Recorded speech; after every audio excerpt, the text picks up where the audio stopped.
Today we are back at California Auto Workz and we are dyno testing my dad's 1970 Dodge Challenger RT, which is actually an original RT and it's not an RT clone like a lot of other cars out there. This car has been a work in progress for the last 4 years, and finally now in 2024 we've finally got this car ready to go and up on the dyno. We actually took this car out to the track last year for Power Tour West, where it raced against my 1973 Dodge Charger sporting a 361 cubic inch turbocharged big block Mopar. We had a pretty close race up until about the 660 where his car actually started to stumble and backfire. It looked like he was running into some fueling issues, so we figured it was time to throw this car on the dyno and actually get the tune all sorted out.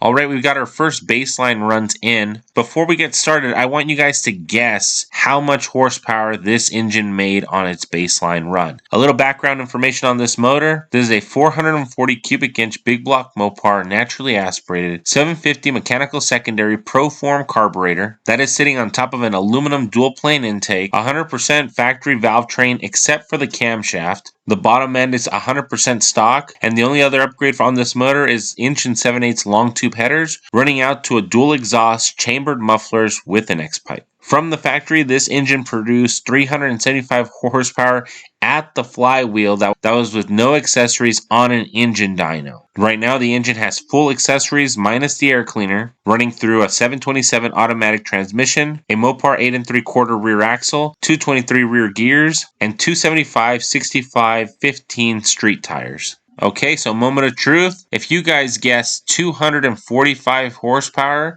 and 294 pound-feet of torque, you are the winner. But there's a little bit more to the story. And maybe by the end of this dyno session, your guess might still be correct. If you guys look at the graph here, you can see that we start off at around 12.5 to 1 on the air-fuel ratio. You can see that it quickly leans out after the initial hit, and then it just keeps getting leaner and leaner as the RPM climbs. By the end of the run, we're closer to 15 to 1, which is definitely in the danger zone. There's a red dotted line here on the screen which tells us where the danger zone is at, so anything above that is in the danger zone. So the first thing to do was to actually add a bunch of jet in the rear and then rerun the engine again.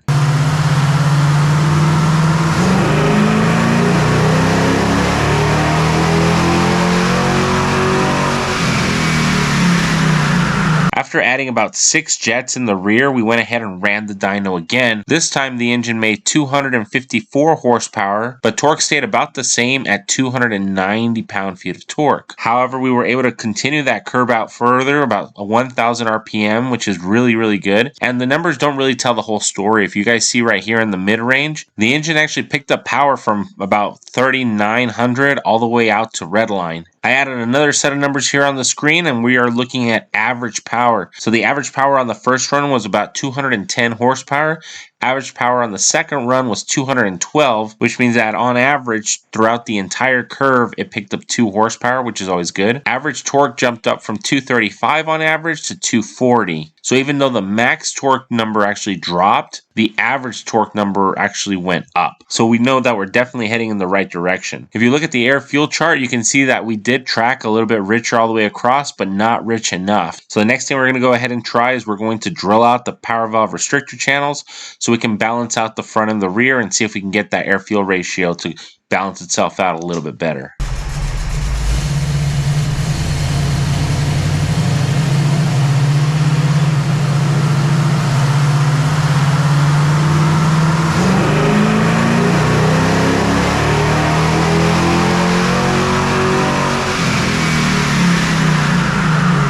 So now that we went ahead and tweaked the power valve restrictor channels, this is going to go ahead and confuse a lot of people because it looks like we actually lost power throughout the entire curve. In fact, if we look at average power, we actually dropped 5 horsepower. And if we look at the average torque, we actually dropped 15. So there's not really a good reason why we lost power, except for the fact that we realized that the distributor somehow got moved because we did mark it before we started our dyno runs, and somehow we must have messed up the timing. Timing was not really going to change our air fuel ratio, and we saw that there's a lean spot spike here in the beginning. So what we decided to do is we decided to add more jet down here at the bottom in the primary side. And as you guys know, whatever you add to the bottom gets added across the top. So we went ahead and we added 3 jets to the primary side, and then we ran it on the dyno again. So comparing our run where the timing was where it was supposed to be to our latest run with more fuel, we went up to 266 horsepower. Power peak came in at 5,200 RPM. Average power jumped up from 212 horsepower to 234 horsepower, which is 20 horsepower on average. Maximum torque jumped up from 290 to 304. The torque peak didn't necessarily move. It still stayed around 4,100 RPM. But the average torque actually jumped up from 240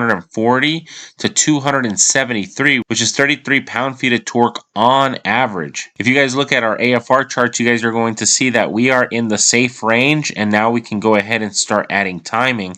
Up till now, we went ahead and ran everything on 28 degrees. We're going to go ahead and step up timing from the 28 degrees that we verified up to now 30 degrees. Now that we've made our timing adjustments, this is what we came up with. Power went up again from 266 to 271 horsepower. It looked like the peak power came in sooner from 5,200 to 5,000.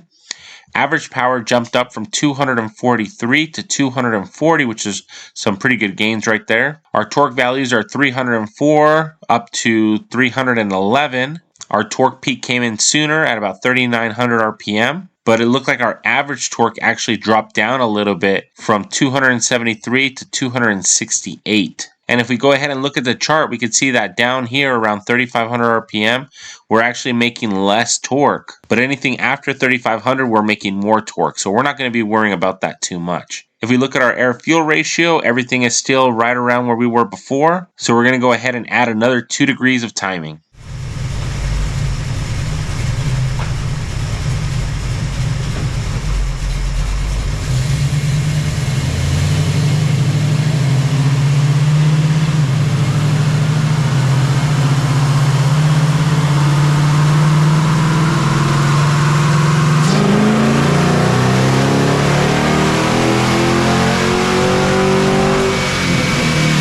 Now that we added 2 degrees of timing, we are at a total of 32 degrees. It looks like power jumped up a little bit more from 271 to 275 horsepower. The power peak didn't really move. It stayed around 5,000 RPM. Average power seemed to drop from 240 to 230 horsepower. Maximum torque came up from 318 up from the 311 on the last run. What's interesting is the torque peak actually came in a lot sooner at 3,200 RPM. But again, actually our average torque went down from 268 to 260 on average. And if we're looking at the charts, the only time the engine is making more power is below 3,600 RPM, and everywhere above that, we're making the same power or less than when we had the engine at 32 degrees. Our air-fuel ratio actually got richer, which tells us that the engine actually became less efficient. And all of this combined tells us that we already went too far on the timing curve. And we're going to go ahead and backtrack back to 30 degrees of total timing instead of the 32.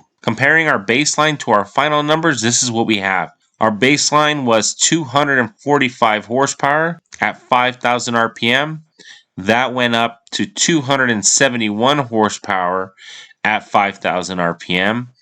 Average power jumped up from 210 to 240 horsepower. Maximum torque started off at 294, 311. The torque peak started at 3,100 RPM, and later it found its maximum torque at 3,900 RPM. Our average torque values started off at 235, and our average torque ended at 268. Looking at our air-fuel charts, we can see a vast improvement all the way to the end. It does look like the engine could use a little bit more fuel on the top end, but at this point, we're just splitting hairs. Overall, I do think this dyno session was a success. What do you guys think? Let me know in the comments down below. I will see you guys all in the next one. Night Wrencher, signing out.